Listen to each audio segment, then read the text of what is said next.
কিন্তু পৃথিবীর অনেক দেশ খুবই ভুক্তভোগী হয়েছে, খুব সাফারার হয়েছে।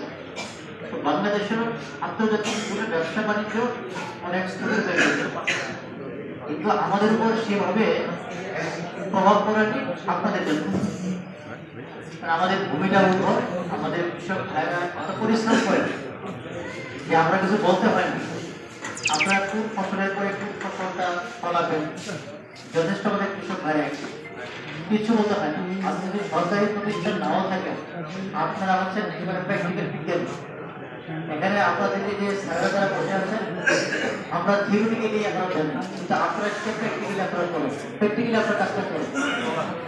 আমি শুধু আপনাদের কাছ থেকে এগুলো আহ্বান জানাবো যে আপনি যেহেতু মিনিস্ট্রি লেভেলে কাজ করে একটু অভিজ্ঞতা রয়েছে, তো আমরা কিন্তু প্রত্যেক সপ্তাহে একটা করে মিটিং করি। আমরা একটা মিটিংয়ে ক্যাবিনেটের পার্টিসিপেট করি। এই যে আপনারা যে পূর্বতরা আমাদের এবার আমাদের খুব প্রবলেমটা হচ্ছে যে আমরা নিরাপদ আমরা খাবার আপনাদের দ্বারাই সম্ভব। আমরা সারাদিন ওয়াজ নসিহত করলেও যদি আপনারা যদি সেটা আপনাদের যখন আপনারা সুস্থতা ভালো যায়, তখন আপনারা সেটা প্র্যাকটিস না করে প্রয়োগ না করে উপস্থিত আছেন আমাদের জেলার সম্মানিত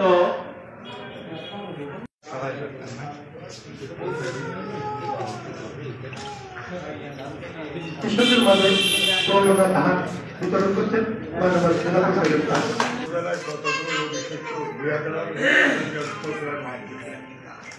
সুযোগ্য জেলা মহোদয় জনাব মোহাম্মদ আব্দুল্লাহ মাহমুদ স্যার, বিশেষ অতিথি আছেন জনাব মোহাম্মদ তাজুল ইসলাম পরিচালক, যে সম্পর্ক অধিদপ্তর খামারবাড়ি মাগুরা। আমাদের উপস্থিত মঞ্চে আরো উপস্থিত আছেন উপজেলা কৃষি অফিসার, আমাদের এনডিসি।